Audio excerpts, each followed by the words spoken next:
Berkatalah Samuel kepada seluruh orang Israel, "Telah kudengarkan segala permintaanmu yang kamu sampaikan kepadaku, dan seorang raja telah kuangkat atasmu. Maka sekarang raja itulah yang menjadi pemimpinmu. Tetapi aku ini telah menjadi tua dan beruban. Dan bukankah anak-anakku laki-laki ada di antara kamu? Akulah yang menjadi pemimpinmu dari sejak mudaku sampai hari ini. Di sini aku berdiri. Berikanlah kesaksian menentang aku di hadapan Tuhan dan di hadapan orang yang diurapinya. Lembu siapakah yang telah kuambil? Keledai siapakah yang telah kuambil? Siapakah yang telah kuperas? Siapakah yang telah kuperlakukan dengan kekerasan? Dari tangan siapakah telah kuterima sogok sehingga aku harus tutup mata? Aku akan mengembalikannya kepadamu." Jawab mereka, "Engkau tidak memeras kami, dan engkau tidak memperlakukan kami dengan kekerasan, dan engkau tidak menerima apa-apa dari tangan siapapun." Lalu berkatalah ia kepada mereka, "Tuhan menjadi saksi kepada kamu, dan orang yang diurapinya pun menjadi saksi pada hari ini, bahwa kamu tidak mendapat apa-apa dalam tanganku."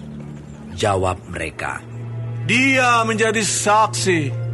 Lalu berkatalah Samuel kepada bangsa itu, "Tuhanlah saksi yang mengangkat Musa dan Harun dan yang menuntun nenek moyangmu keluar dari tanah Mesir. Maka sebab itu, berdirilah supaya aku bersama-sama dengan kamu berhakim di hadapan Tuhan mengenai segala perbuatan keselamatan Tuhan yang telah dikerjakannya kepadamu dan kepada nenek moyangmu.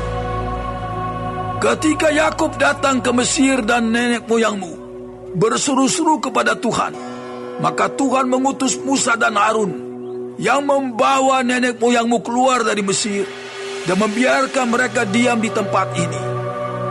Tetapi mereka melupakan Tuhan Allah mereka, dan ia menyerahkan mereka ke dalam tangan Sisera, panglima tentara di Hazor, dan ke dalam tangan orang Filistin dan Raja Moab yang berperang melawan mereka. Mereka berseru-seru kepada Tuhan. Katanya, "Kami telah berdosa, sebab kami telah meninggalkan Tuhan dan beribadah kepada para Baal dan para Asitoret.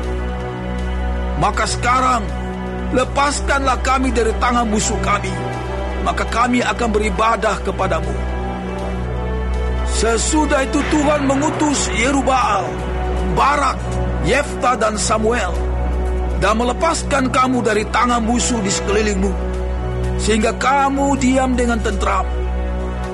Tetapi ketika kamu melihat bahwa Nahas, Raja Bani Amon, mendatangi kamu, maka kamu berkata kepadaku, "Tidak, seorang raja harus memerintah kami, padahal Tuhan Allahmu adalah rajamu."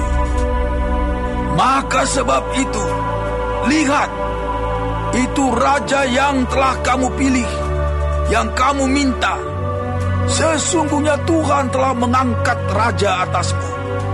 Asal saja kamu takut akan Tuhan, beribadah kepadanya, mendengarkan firman-Nya, dan tidak menentang titah Tuhan. Dan baik kamu maupun raja yang akan memerintah kamu itu mengikuti Tuhan Allahmu. Tetapi jika kamu tidak mendengarkan firman Tuhan dan kamu menentang titah Tuhan, maka tangan Tuhan akan melawan kamu dan melawan rajamu.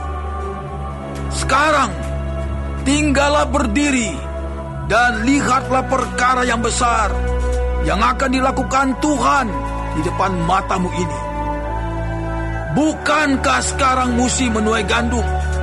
Aku akan berseru kepada Tuhan supaya ia memberikan guru dan hujan.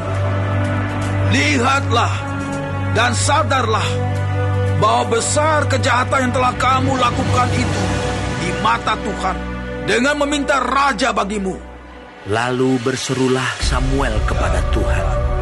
Maka Tuhan memberikan pada hari itu guruh dan hujan, sehingga sangat takutlah seluruh bangsa itu kepada Tuhan dan kepada Samuel. Berkatalah seluruh bangsa itu kepada Samuel, "Berdoalah untuk hamba-hambamu ini kepada Tuhan Allahmu, supaya jangan kami mati. Sebab dengan meminta raja bagi kami menambah dosa kami dengan kejahatan ini." Dan berkatalah Samuel kepada bangsa itu, Jangan takut. Memang kamu telah melakukan segala kejahatan ini. Tetapi janganlah berhenti mengikuti Tuhan, melainkan beribadahlah kepada Tuhan dengan segenap hatimu. Janganlah menyimpang untuk mengejar dewa kesia-siaan yang tidak berguna dan tidak dapat menolong, karena semuanya itu adalah kesia-siaan belaka. Sebab Tuhan tidak akan membuang umat-Nya, sebab namanya yang besar. Bukankah Tuhan telah berkenan untuk membuat kamu menjadi umat-Nya? Mengenai aku, jauhlah daripadaku untuk berdosa kepada Tuhan. Dengan berhenti mendoakan kamu, aku akan mengajarkan kepadamu jalan yang baik dan lurus. Hanya takutlah akan Tuhan dan setialah beribadah kepadanya dengan segenap hatimu. Sebab ketahuilah betapa besarnya hal-hal yang dilakukannya di antara kamu. Tetapi jika kamu terus berbuat jahat, maka kamu akan dilenyapkan, baik kamu maupun rajamu itu.